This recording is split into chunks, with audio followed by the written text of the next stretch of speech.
Hello, Downey Unified families. This is Superintendent Dr. John Garcia coming to you on the afternoon of Monday, January 3rd with an update. I do want to share with you that this morning we had a conference call with the LA County Department of Public Health as well as the Los Angeles County Office of Education. At this point, I want to share with you, because there have been some questions about this, that there is no intention at the county level, whether it be the Office of Education or the Department of Public Health, to go back to any type of full virtual learning for students. At this point, the emphasis, not only at the county level, but also at the state level with the governor and even the federal level, is that we keep our kids in school for their academic and social emotional well-being. We will continue to focus on those things as we have since August when we return to school. We know there's a lot of questions out there, there's a lot of things happening, but I want to address some of those issues in regard to our safety protocols. The guidelines were updated this past Friday, New Year's Eve, and they align with everything that Downey Unified has already been doing. There are two significant changes to the safety protocols from the Department of Public Health. The first one is outdoor masking. We've been doing that in Downey Unified since August. Our Board of Education made the decision in August to have outdoor masks to make sure that we could keep our kids safe and in school. That's been going on. That is not a change for us in Downey Unified. The second thing is a transition to medical or surgical grade masks for all staff members has to be done within the next 2 weeks. We will not be waiting 2 weeks to do that. We'll be beginning that process right away.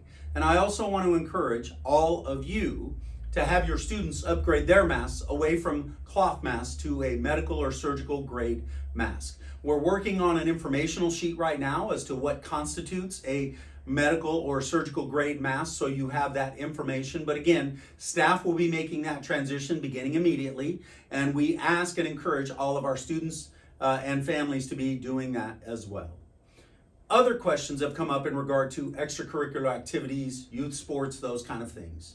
We heard from the Department of Public Health this morning. They're going to be updating the youth sports guidelines, and we will make adjustments accordingly based on what those new guidelines are that should be released later on this afternoon or tomorrow per the County Department of Public Health. So be on the lookout for those if your student is involved in any type of extracurricular activity, including, but especially youth sports.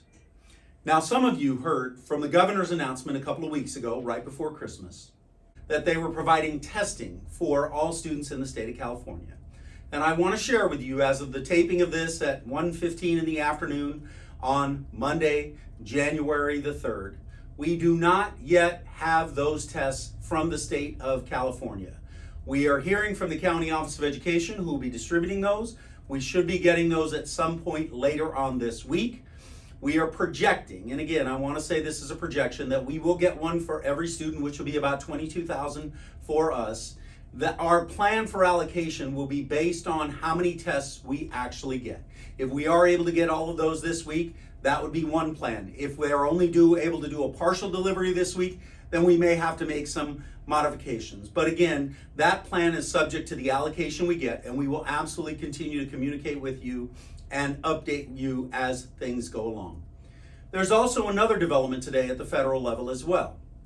I want to make sure and encourage all of you, please continue to get vaccinated and to get booster shots. As of today, they approved, the FDA approved booster shots for students ages 12 to 15. So that means everyone 12 and above is eligible for a booster shot. They also reduced the amount of time between the second shot and a booster shot from 6 months to 5 months. So please be on the lookout for those things. We have hosted many clinics in Downey Unified School Districts at our schools.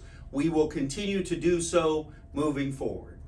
There are also some other areas that we're looking toward in regard to protocols, and we'll continue to communicate and work through our school nursing staff to be able to do that. We are working on some informational, as I shared, we're working on one for masks to provide that information. We're also working on a decision-making flow chart.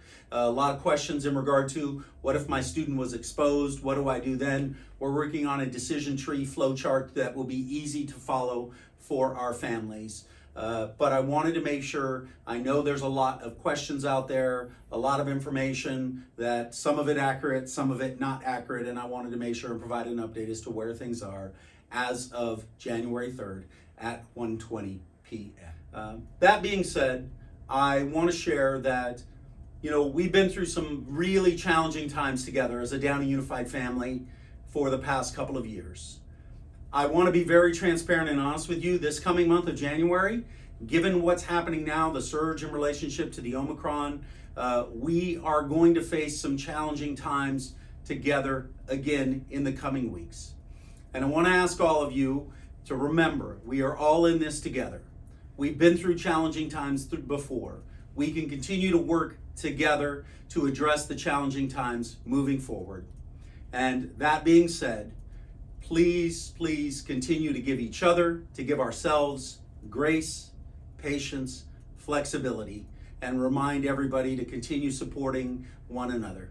Thanks for everything, Downey Unified family, and we appreciate you very much, and we'll be in touch. Thank you very much.